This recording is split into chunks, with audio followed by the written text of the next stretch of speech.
Hey, Dr. Mike here. Is acupuncture right for you? Well, stick around to find out. We have a special guest, Dr. Ahuva Gamliel. You're listening to Live Foreverish, a show dedicated to helping you live just a little longer. Here's your hosts, Dr. Mike and Dr. Crystal Gossard. All right, welcome to Live Foreverish. Dr. Crystal Gossard. Yes. Have you ever had acupuncture? Yes. Once. I forgot. It was so long ago. One time. It was one of our colleagues. You remember Dave Whitty? I do remember. You remember Dave Whitty? Dr. Whitty. And so he was a massage therapist as well as he was a doctor of Oriental medicine. Yeah. And he did a session for me, massage with some acupuncture. So it was mainly a massage therapy session mixed in a with little acupuncture. Any suction cups? No. Cupping wasn't a thing. Back then. I mean, this was years ago. No, you guys are getting ahead of everything here. All of a sudden, there's this new voice that just popped up. Yes. I should probably tell them who that new voice is. Yes, Dr. Mike. Yes, sure. We have a wonderful guest, Dr. Ahuva Gamliel. She is a naturopathic doctor and an acupuncture physician. She got her naturopathic doctor degree and master's from Bastyr University. That's one of the best. Yes. Hands down. Great place to come from. She has a private practice and corporate wellness practice in Broward County, and also provides holistic telehealth consulting services to patients all over the place. Dr. Ahuva, welcome. Thank you so much for having me here. So now you can talk. 'Cause Now. Now people know you. Okay. Just kidding. So back to that cupping. But not cupping yet. Wait. But there's a reason why I asked Dr. Crystal that, because she tries everything. If anything comes down the line, a drink, a supplement. No, I don't mean You say a drink. I didn't mean. Well, maybe I meant like a whatever protein Yes. thing, shake, a supplement, an herb, a new technique. She's tried I'm it. easily intrigued, That's a good. especially if I've read information, research that it provides benefits. Absolutely. I'm going to give it a try for sure. Yeah, That's yeah. good. So, anyways, she's the guinea pig of the group. So, tell us a little bit acupuncture. I've never had it. I'll be honest with you. I don't know too many people who have in this country, but I know it's growing, right? So, give us a little background of acupuncture, a little history of it. Sure. Well, acupuncture's been around for thousands of years. The actual origination of it is kind of debated. Some people think that it came from the monks in China, meditating, and then they channeled down this system of healing energy medicine. And there's another theory that it came actually from trial and error, from people getting hit in war and different things in different places in their body, and then realizing, oh, I got hit on my hand and my headache went away, and things like that. So it came about more empirically, I kind of like that theory. Yeah, That's kind of cool. yeah. And there's also a biblical origin when Abraham sent his son Ishmael east with gifts. Some people think that the gifts are the esoteric, spiritual, healing, energetic kind of medicine. So there's that theory too. Wow. Yeah, I like both those. I like the I know. second and third one. So war and gifts, spiritual gifts and stuff from Abraham. That's awesome.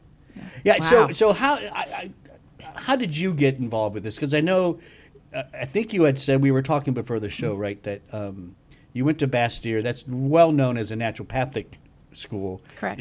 That's what you went to go originally for, right? Yes, primarily. Yeah. And then how did you also add acupuncture to that? So similar to Dr. Crystal, I'm in the idea that if anything works, why not use it or try it? So if it could allow me to have another tool under my belt to help people in a natural, holistic, non-toxic way, then, I thought it would be beneficial. And I'm so glad that I did, as we were discussing also before the show, that here in the state of Florida, unfortunately, naturopathic medicine is not yet licensed. So I would not be able to practice as a naturopathic doctor, but in Florida, acupuncture physicians are seen as primary care providers. So we have a wide scope of practice as an acupuncturist here. I blame Hollywood. Hollywood, like Hollywood. California. Yeah, Yes. Hollywood. No, let me Okay. explain here. I blame Hollywood because I think a lot of people, when they've seen like in movies or on TV acupuncture places and stuff, it's always drab looking. It's always dark. kind of dark. Yeah. A little dirty, And maybe. hundreds of needles. Yeah, like And- weird. yeah, Like, yeah. yeah. And so people see that. And guys, listen, Hollywood impacts us a lot. Yeah. And how we think and see things.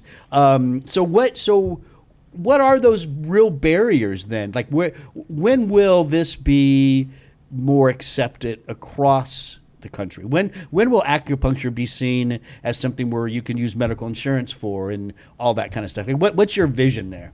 Yeah, I think that right now acupuncture is licensed in all 50 states, and in the state of Florida, we are able to bill insurance companies. So Okay. in my practice, I bill United, Aetna, Cigna, Blue Cross Blue Shield. So thank God for that. Like not every plan has acupuncture benefits, but it is something that patients can seek if they wish to.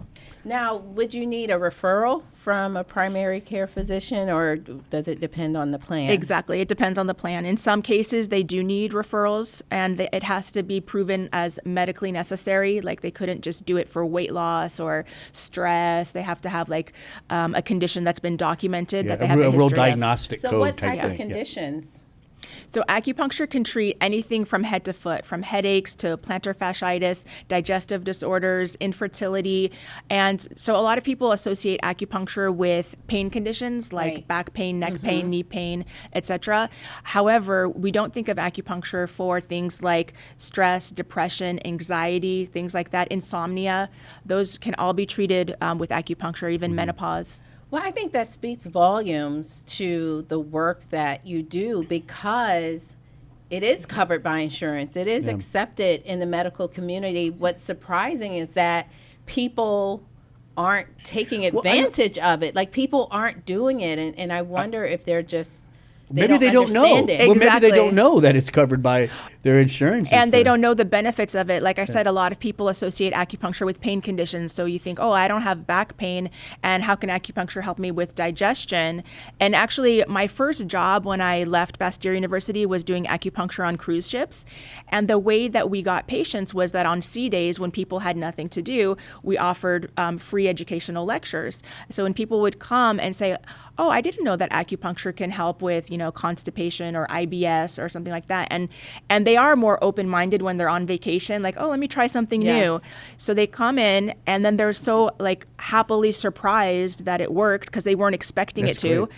And then they can go home and find an acupuncturist in their area to continue. Okay, so I'm going to sound like the dumb conventional doctor.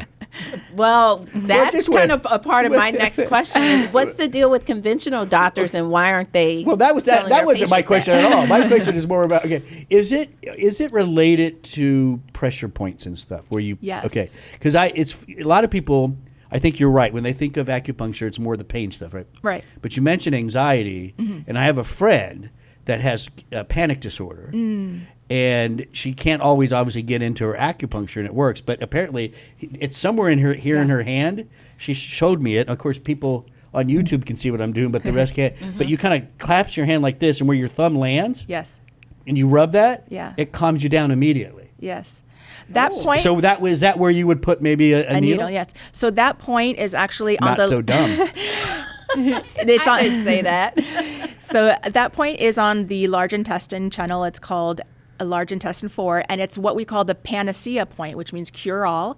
And it moves your chi, which is your vital energy, and your circulation. So in Chinese medicine, we have meridians, which are channels of energy all through our body.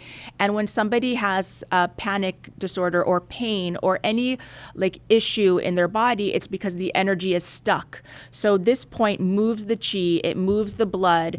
If you have a headache, you can use it. A woman, if they have menstrual cramps, She did here too. yes, Is there something there too? That's pericardium 8. Okay. Yeah, that's for calming. That's a calming That's point. another thing. Yeah, for anxiety. I'll see her a lot of times just sitting here, and Yeah. she's doing this, talking to people. Yeah, and the way that you find that point is you take your middle finger, you bring it into the palm of your hand, and it's right where the middle finger Yeah, meets. yeah. And then you can massage Because that point. Okay. she'll be in a stressful Right. situation, and she managed it, and she'll be doing this as she's talking. Yeah. So for religious people that might be Christian listening, that's what we call the Jesus point. Oh, nice. Nice. So I'm learning something new right now because I thought it was all about the nervous system. And how, you have your spinal cord and then all the nerves but that's some go of it out too, into right? the periphery. And so you're targeting specific. Is that okay? Let's back up. Yes. I think Dr. Crystal and I need more education on that. So, okay, all right, take us to school for a sec. What exactly are you looking like when you have a needle on your finger and you're about to place it somewhere? Why are you deciding to place it there? Like, is it nerve? Is it these plexi? Is it like, what is it? So I'm absolutely not trying to touch a nerve. That would be very uncomfortable for the patient. They would jump. So we're putting it into the fascia or the muscle. It just depends on what area of the body we're treating. Like, so for example, if we're treating the ear, it's cartilage, but we don't go very deep. There's also different lengths of needles. So the needle could be like half an inch, 2 inches, depending on where we're going. So for example, for sciatica, the needle can be very long because we want it to go in pretty deep in the glutes. So like I said, different size and also different gauge. So not only the length of the needle, but the breadth of the needle. So usually we like to go as thin as possible in America because people kind of shy away from pain. They don't want to feel it. They don't want to be uncomfortable. In China, it's practiced differently. They use thicker needles and patients are not afraid of pain.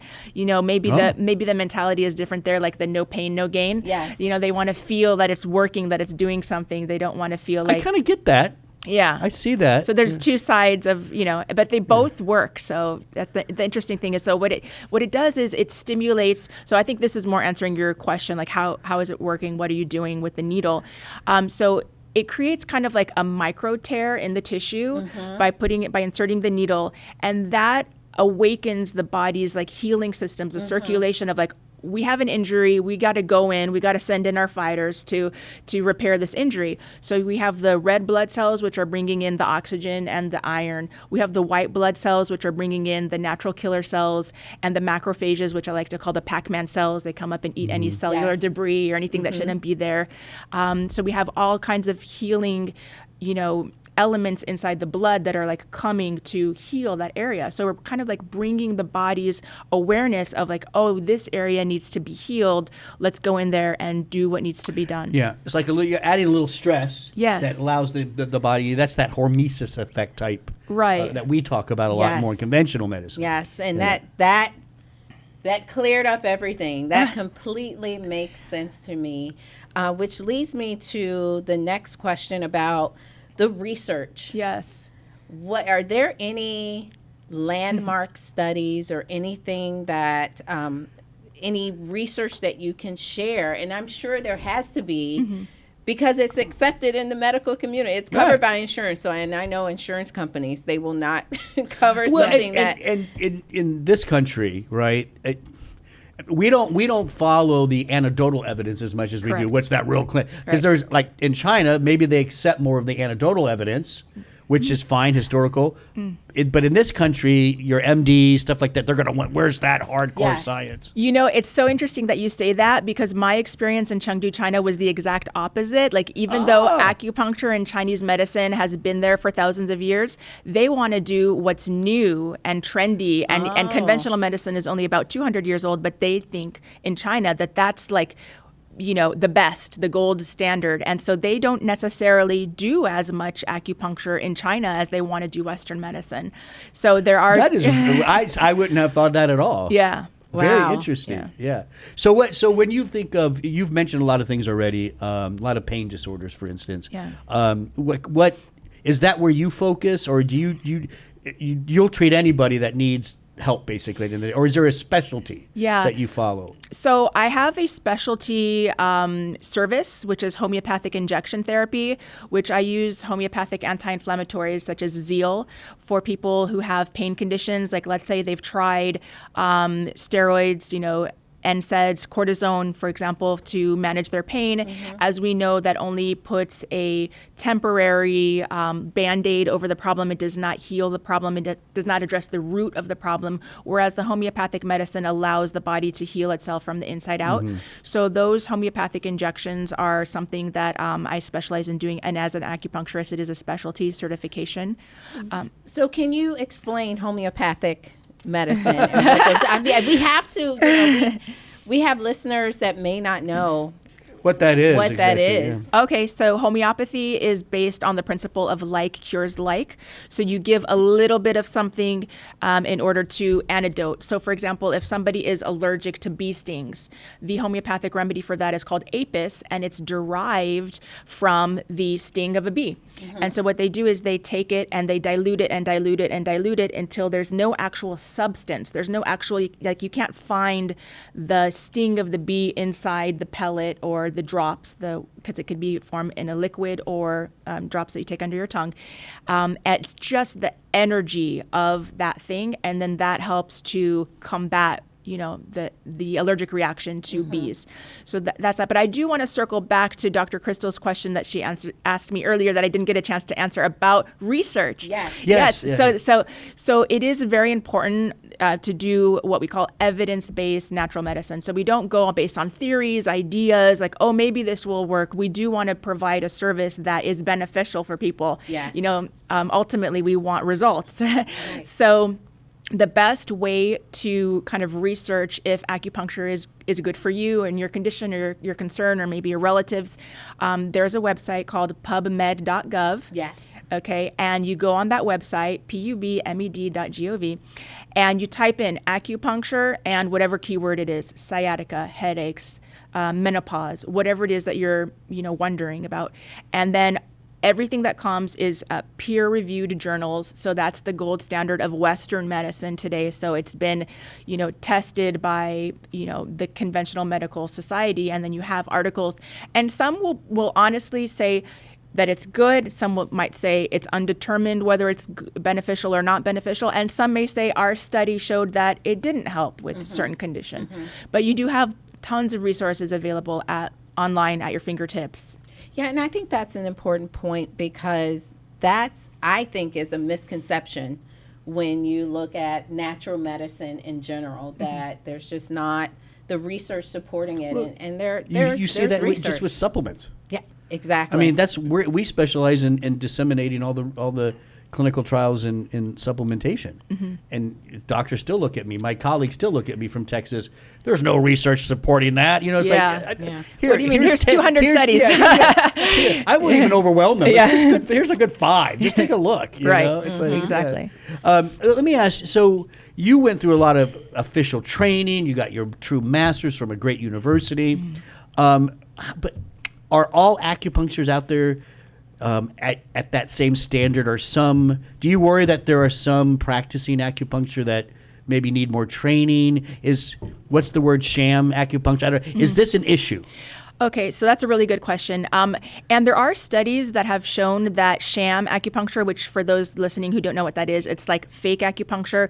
It's like, let's say this point here is good for headaches, but I'm going to do a point over here. Like, how does that help headaches, or does it? Sometimes sham acupuncture does stimulate the placebo effect. The patient thinks, oh, I'm getting acupuncture, I'm going to get better. And then they do. That's the power of the mind. And so from my perspective, whether it's sham or placebo or acupuncture, I don't care, because the end result is the same. The patient got better. Yeah. So what was your question again? Well, is there a group the that training. regulates Yes. more the Absolutely. training So to be an acupuncturist in the United States, it's a master's degree program. So you have to have a bachelor's in pre-med. So all the basic sciences, biology, chemistry, organic chemistry, physics, all of those classes you have to take, and then you can go to master's in acupuncture. However, there are people who, chiropractors, physical therapists, MDs, who take CEUs in acupuncture. Maybe they only get 40 hours of training. So they might do like trigger therapy. So if somebody has neck pain or shoulder pain, they know the trigger points for that, but they're not trained in like internal problems such as menopause and IBS and, things that are a little bit more complicated to treat. They might be able to do pain management, but they have such a very limited, 40 hours versus 3-year master's degree. Right. It's not the same level. And when you get your master's, then is there a board, like a licensing board you have to go through? Yes, the Department of Health regulates it. See, right. See, everything you just said right there. What do you think, Dr. Gray? I don't think a lot of medical doctors know Right. a lot of what you just said. Right, because they think that it's maybe like a 9-month certification It's program, like massage. It's like online. You Yeah, go online, exactly. Become an acupuncturist.com. Right. You know, it's taking you go on and you're done. Yeah, Right. Yeah. Yeah. No, it's a complete program. Right. Yeah, Yes. that's really nice. What are some of your just looking at your own practice and stuff? What are some of the more interesting cases you've had?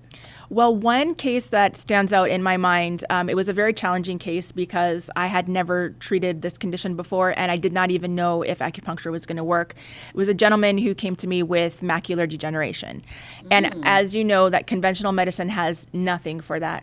There are some supplements that do help with the health of the eye, but macular degeneration is very challenging condition. And it usually goes one way from, getting it to getting worse and not the other direction. So this gentleman came in, it was when I was working as an acupuncturist on a cruise ship.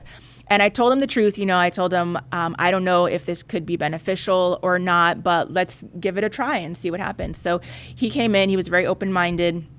And we did points around the eyes, bring circulation to the eyes, bring healing to the eyes. And to my surprise, and it gives me the goosebumps today, we did 10 consecutive treatments. So one treatment every day for 10 days because, again, we were on a cruise ship. We had limited time, before we had to disembark.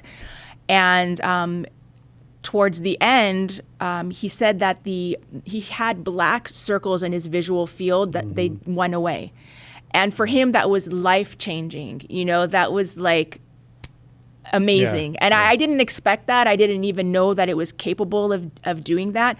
But I just said, acupuncturists and any types of healers, we're just vessels for, the only real healer, the divine healer, So if I could be that channel, and if the universe or whatever your spiritual belief, Mother Nature, God, whatever you want to call it, if it's the universe's will and the patient's will and everything aligns and it happens, we just help the body to heal itself.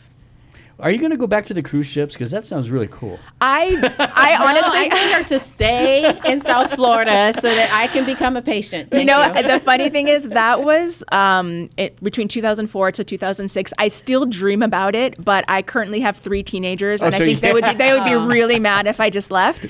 But I did write a book of when I was an acupuncturist on a cruise ship. It's on Amazon and Kindle. It's called Fantastic Voyage, and it's a woman's pursuit of truth, meaning, and beauty. So Fantastic Voyage. That's a fun available name. on Amazon. Go check that out. Not everybody can do acupuncture. Right. It's a skill, right? So who can't do it?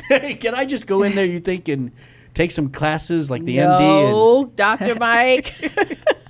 I mean, You if could take you go CEUs. through Well, I would have to the official imagine. training. The point I'm making is that there's probably some natural skill to it, but it's just practice, right? Right. You practice it over and over. Yeah. You have an attending that's watching over you as you grow. Right. So you would you would love to see this grow, right? Absolutely. Yeah. You learn with experience. You do intern with other more experienced doctors. And then it's your own ability to feel and perceive where's the pressure points. There are landmarks. Like, for example, there's a pressure point in the wrist, and how you find it is you find the crease in the wrist, you go down 3 fingers, and then it's between the tendons. So there are landmarks to help you find the points on the body. But you know what? In China, the most skilled acupuncturists, you're not going to believe this, and I'm glad you're sitting down, they're blind. Because That's they feel. pretty- People who are blind, their other senses are more developed. right. Yeah. So they really have a sense of touch and feel that's much more developed than ours. You know what's interesting? I'm gonna make a connection back to conventional medicine to that.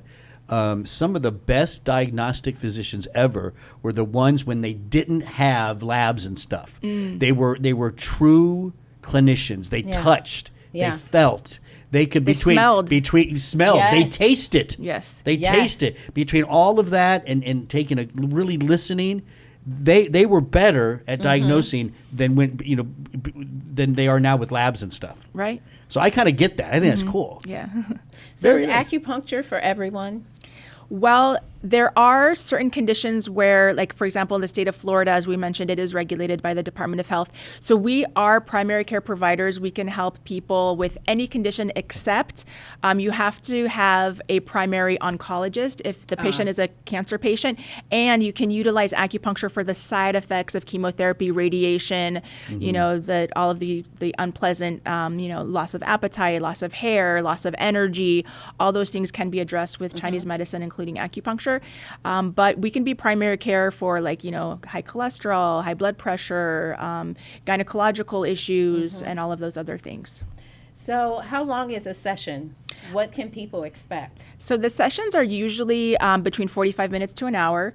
The first session is usually longer because we have to take a more in-depth history, et cetera. And then the follow-up sessions are just what's new, anything changed, and things like that. So it's a lot faster. But the needles stay in the body for about half an hour.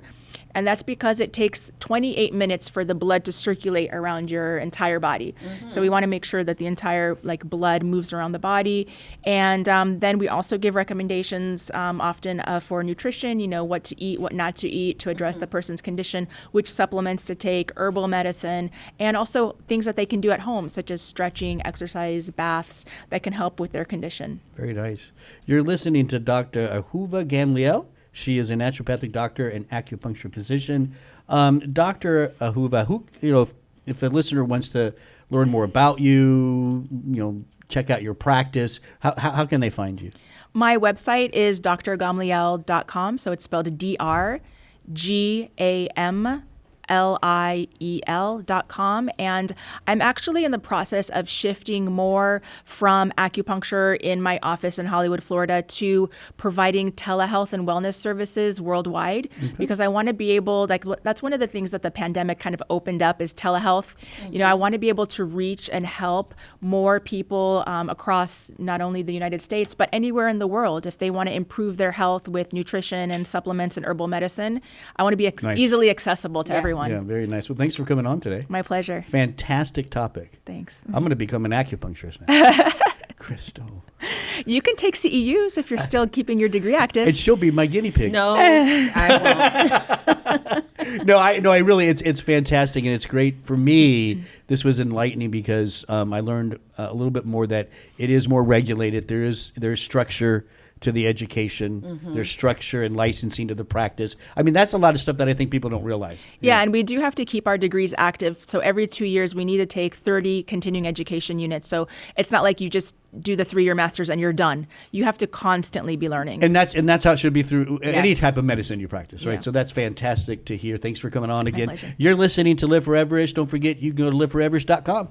When you go there, there's a ton of other episodes you can download. When you do that, like, share, comment, and subscribe so you never miss a show. As a matter of fact, on liveforeverish.com, we call it the 1-2 punch. You can put in your email.